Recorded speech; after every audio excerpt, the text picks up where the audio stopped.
khatimah bila tarik dia lari, dia tak mau keluar sebab dia sayang dunia. Hati-hati tuan-tuan, jangan melekat hati ni dengan dunia. Bila ditarik keluar dalam keadaan sikit demi sedikit, dan apabila dia direntak dan ditarik keseluruhannya, dia pun tengok wajah malakul maut dalam keadaan yang mengerikan, maka dia tahu ketika itu dia mati dalam keadaan su'ul khatimah. Allah sebut dalam Quran, yadribuna wujuhahum, malaikat pukul muka mereka waktu keluar tu, keluar tu kena pukul muka dah. Kemudian dibawa kain kafan daripada neraka, bau busuk daripada neraka. Bila dipakaikan, seluruh penduduk langit bau busuk. Roh siapa ni? Sebut nama dia, hina dia.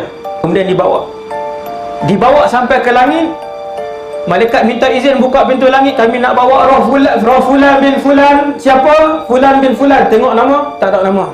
Ketika itu pintu langit tidak dibuka kepada mereka. Lalu Allah SWT mengarahkan supaya buku amalannya diletakkan di tempat yang bernama Sijil.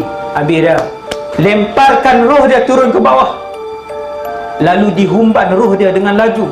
Roh dia ketika itu, dia akan rasa tuan-tuan, orang yang su'ul khatimah akan rasa roh dia dilemparkan dengan laju, kemudian disambar oleh burung seolah-olah macam tu, dan jatuh di satu tempat menuju ke alam barzakh. Tubuh dia dimandikan macam biasa, tak ada siapa peduli dia. Dimandikan, dikafankan, disolat, kemudian dikebumikan. Habis semua balik. Datang dua malaikat, Munkar dan Nakir. Man rabbuka, dengan suara yang ganas. Siapa Tuhan kamu? Dia kata tak tahu. Yang duduk di sebelah dia siapa? Amal buruk dia, dosa dan maksiat dia, dengan rupa yang bodoh, tak bantu dia. Siapa Tuhan kamu? Dia kata tidak tahu. Lalu dipukul orang itu. Tuan-tuan, kalau gunung jadi debu, berkecai badan manusia, dipukul dia, disoal soalan yang kedua, tak tahu dia. Soalan ketiga, tidak ada jawapan. Soalan keempat, tak tahu dia jawab. Lalu dipukul. Habis dipukul berapa lama tempoh, yang tu para ulama sebut beberapa pendapat. Ada yang kata sehari, ada yang kata seminggu, banyak pendapat. Wallahu a'lam berapa lama dipukul. Habis dipukul oleh Munkar dan Nakir, tak selesai lagi. Lalu dibawa dia. Nabi sebut 4 jenis. Dia akan diheret dan dibawa ke sebuah alam namanya lubang neraka. Belum neraka betul. Nabi kata, aku pernah melihat kawasan itu. Waktu tu malaikat 2 orang bawa, Jibril dan Mikail yang bawa Nabi, tapi dengan rupa paras manusia.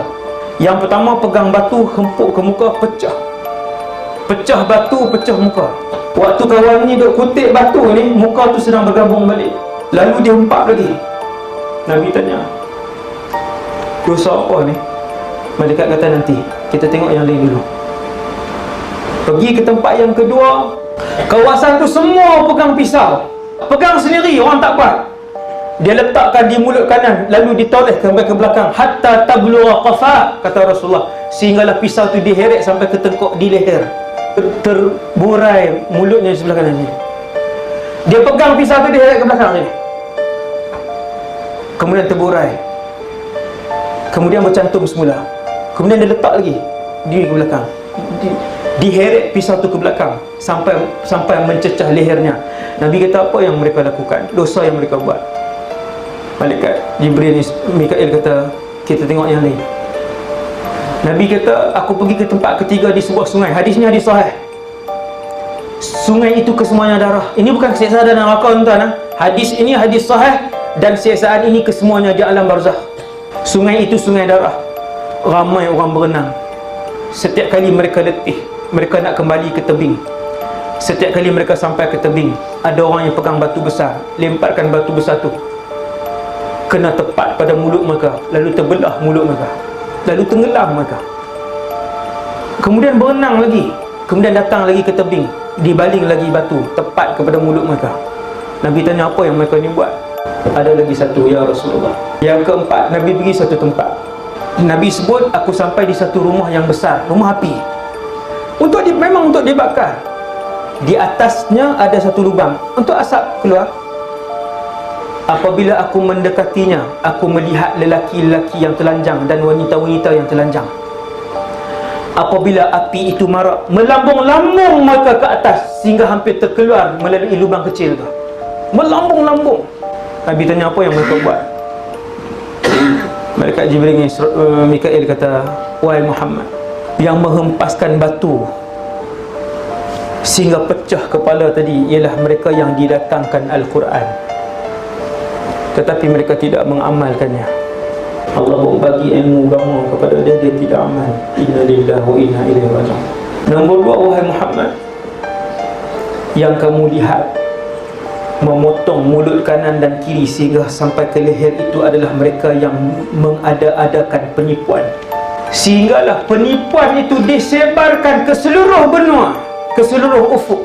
Zaman hari ini kalau satu penipuan, puluhan ribu orang baca.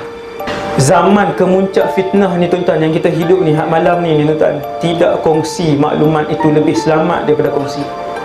Nombor 3, sungai. Mereka adalah pemakan riba. Yang terakhir sekali ialah yang dibakar hidup-hidup sampai melambung-lambung bila api banyak, itu adalah mereka yang berzina di atas muka bumi Allah.